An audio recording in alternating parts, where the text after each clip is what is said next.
Thank you, everybody, for tuning in to the Liberty Report. I'm delighted today to have two special guests. Of course, Daniel McAdams has been with me a good bit, with this report. He's with me again today, and he, of course, is the executive director of the Institute for Peace and Prosperity. But today, Daniel, we also have another special guest that we've known for a long time. Matter of fact, I've known this guest longer than I've known you because he came, and if anybody's annoyed by me having been in Congress, they should be annoyed with him because he actually came to Texas to help me beat the establishment when they didn't want me to go back to Congress in 1996. That is Norm Singleton. Norm, great to have you with us today. Thank you, Dr. Paul. Great to be here. Okay, Norm was the legislative director when you came to our office in the historic year 2001, and you worked very closely with him.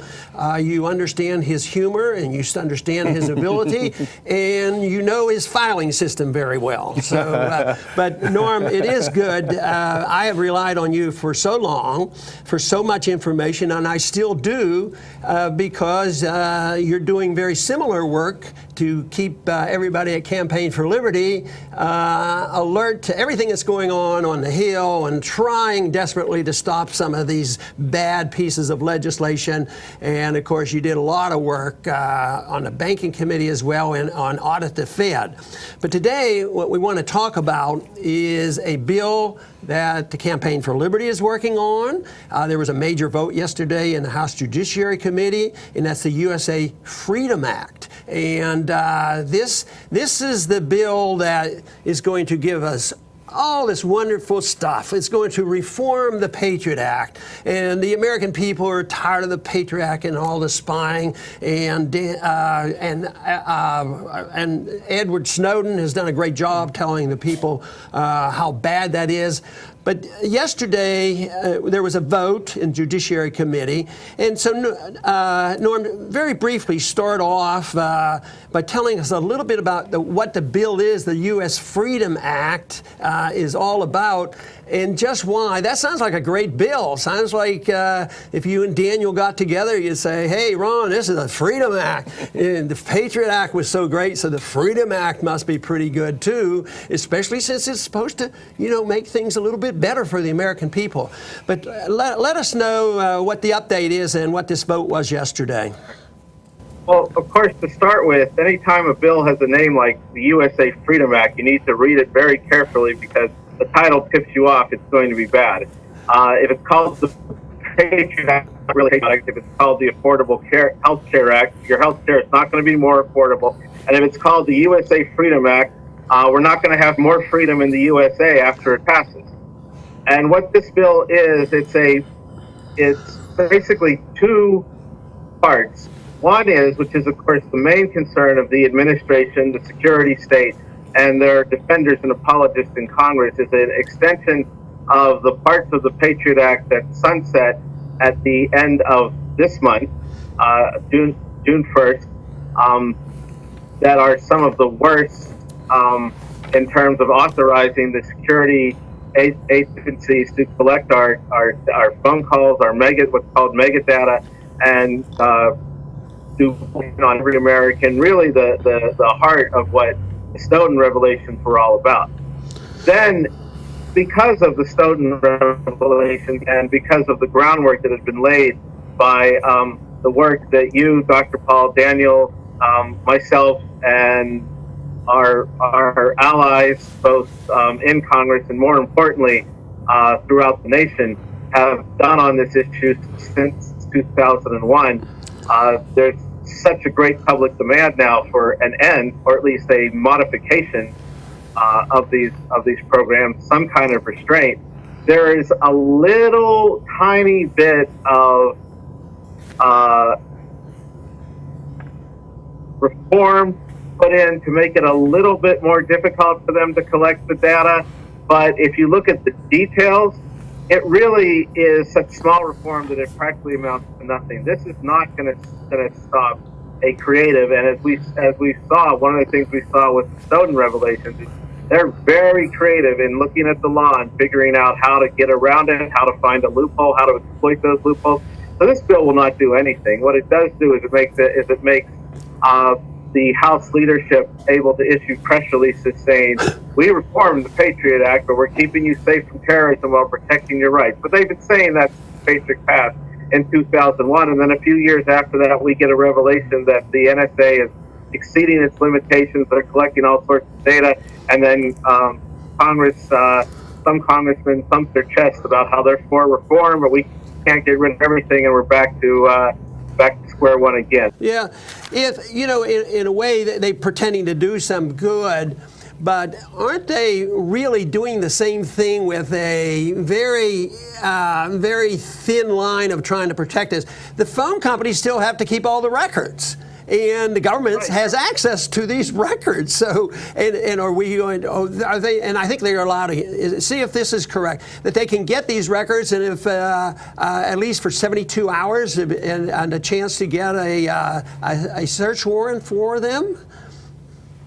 Right. So they said that President Obama, shortly after Snowden revealed the extent of the spying and the record collection, said he doesn't want the government to collect these records. He wants the phone company to store the records for the government. I don't really see the difference, especially since if you look at the history of it, there aren't many. And I'm forgetting his name. Sorry about that. But there aren't many heroes in the telecommunications and internet world who are willing to stand up for their customers. Right. I think Daniel has a question or a point. Yeah, it's more of an observation, I guess. It's interesting how the propaganda plays out in this, Norm, because on one hand you have the status quo, and then you have the extreme on the other side, which is we want to maintain the Patriot Act just like it's always been. And so the media sells the Freedom Act as a wonderful compromise, moving us in the right direction, when, as you pointed out, if there is any reform, it's very, very small. And in fact, I think you might argue, Dr. Paul, but putting this in the hands of the telephone companies to do the government's dirty work for them may even be worse than before. Oh, I think that's a very good point, because that, again, puts big business and big government together. Big business becomes an arm of the government. We see too much of that already, and it's a shame that big business so often goes along with this. So, yes, I would be fearful of it. So far, Norm, what you're telling me and what I know about this, I think I lean toward no on this bill.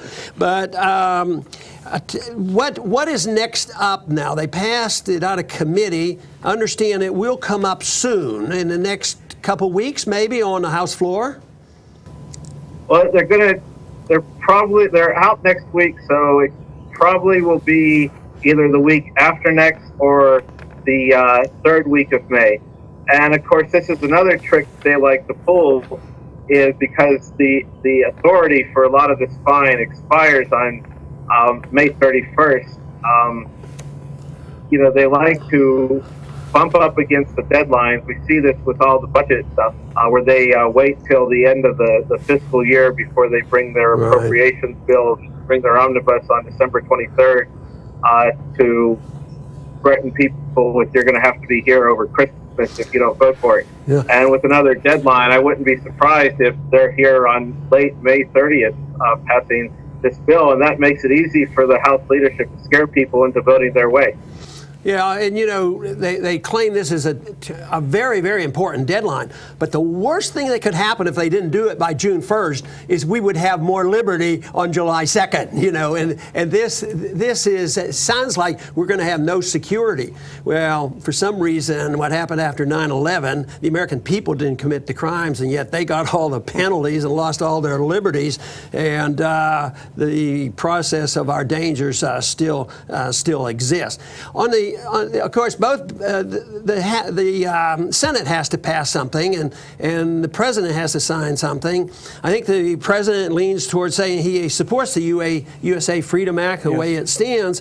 But what's going on in the Senate? This Senate leader over there, Republican leader, whose side is he on? Is he on the side of the American people, or he's talking about introducing another bill? Or I think he already has. He has a bill that he filed and put on the Senate calendar They haven't scheduled a vote on it yet, but it's basically just a straight reauthorization of the Patriot Act provisions that sunset. And from everything that I've read, seen, and been told by other people in the Senate, is that this is either a ceiling for Patriot Act reform, which means, a floor for reform, which means that it has to keep the existing structures in place and just tinker around the edges, as the USA Freedom Act. Don't repeal anything that's currently in there. It's also been referred to as a conversation starter, which basically means he's staking out his position at the farthest extreme in order to try to clearly water down what comes out of the House even more when the House and Senate go to conference, or when there's another bill out there in the Senate. And the idea is, again, it's a scare tactic to try to get some people who might be inclined to push for more than what the USA Freedom Act is given, might be inclined to walk away from the table if they don't get real reforms, to say, oh my God, we need to pass the USA Freedom Act, and we need to pass it right now because Mitch McConnell is going to ram through a straight extension of the Patriot Act. That's another problem with the USA Freedom Act, though, is it does extend these provisions, I believe, for 4 years. So it takes this, Dr. Paul and Daniel, how Congress works. If there's not a reason to change the law, the law is not going to get changed. So unless we have another Snowden in the next 4 or 5 years, the odds that Congress will voluntarily take up something better than USA Freedom is pretty slim. Yeah. Norm, as disheartening as it is to see this propagandizing that we've got to do this Freedom Act, looking for the silver lining, I think it's encouraging that the only reason we're even talking about even minor reform is because of citizen pressure. And Snowden certainly helped, but citizens' awareness, what you all do over there and what we all do to try to get people motivated. So I think really, I'm sure both of you will agree with me that the biggest message now is for people, don't compromise. You've got them on the ropes maybe, and it's not time to take any half measures. Keep pushing for real liberty and real freedom. I think that's a very important point. I think we're going to sort of close with this point because Norm works with the Campaign for Liberty, and they're involved with legislation. And you know that we ourselves get very frustrated with the political system. I've been in it, and I'm still very frustrated with it. Some of our people think it's not worth it. But the work the Campaign for Liberty did and what you guys did when we were in office, we had an effect on the Federal Reserve. No, we didn't get rid of the Fed, and we didn't get the Fed audited, partially so, but a lot more people know about it. That is why this work is important to continue with it. And people who say, nah, it's not worth the effort, well, go into education or something. But I think this political action is important, and that's why I wanted to make sure everybody knew that Campaign for Liberty was busy on this subject, and it does make a difference. Prevailing attitudes is really the ultimate test of how a country goes.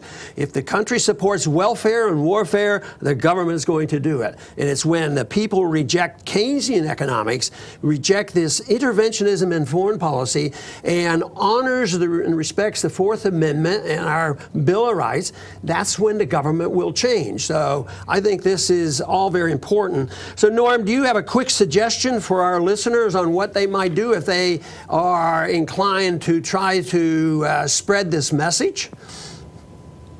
I would say call your representative and senator, tell them to oppose the USA Freedom Act, tell them to oppose Mitch McConnell's bill. There is a bill, I think it's 1466, the Surveillance State Repeal Act, sponsored by the lead Republican is Representative Thomas Massey of Kentucky, that repeals the Patriot Act and the FISA Amendments Act and puts in place real protections of our security. That's the bill that they need to be concerned about. They need to have moving, and also educate your friends. I mean, for political activists out there, they need to be doing education too, because politicians, people like to say, well, if one person calls, they'll ignore me. That's probably true, but if 50 people call or 100 people call, they will pay attention. And the way you get 100 people to call is you explain this to your friends and neighbors. you write letters to the editors, you go to town, you go to meetings, you pass out literature, and you make them understand that this is going to affect you, and what the guy you sent to Washington to do, if he doesn't know that you're watching him or her, and but that lobbyist is, or Mitch McConnell and John Boehner are, guess who they're going to listen to? Yeah, right. Well, anyway, Norm, thank you very much for being with us today. It's good to see you, and urge all our listeners to go to the Campaign for Liberty website. And I would like to thank everybody for tuning in today to the Liberty Report, and please come back and visit us soon. Thank you.